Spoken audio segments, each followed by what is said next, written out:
İlk dərsimiz to be-dir. To be Azərbaycan dilinə olmaq kimi tərcümə olunur. For example, I am a teacher, he is happy.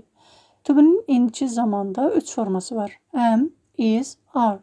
Və to be'nin formaları şəxs əvəzliklərindən istifadə olunur. Gəlin ingilis dilində olan şəxs əvəzliklərinə baxaq. İngilis dilində şəxs əvəzlikləri bunlardır.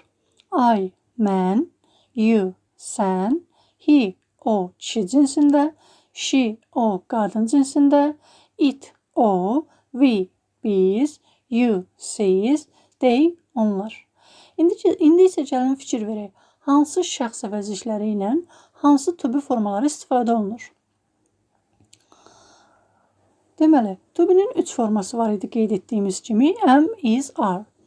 Birinci şəxsin təki ilə, yəni I ilə, mən, am istifadə olunur. I am. He, she, it, hansı ki o mənasını verirdi. Bunlar izlə istifadə olunur. You, we, they. Bunlar isə are ilə istifadə olunur.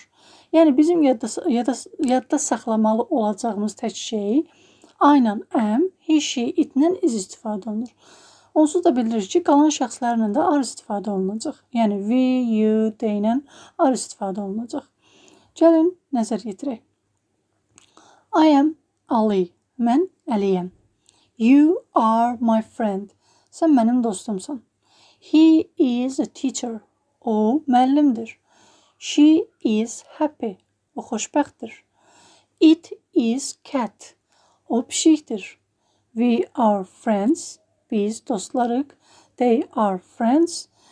Onlar dostdurlar.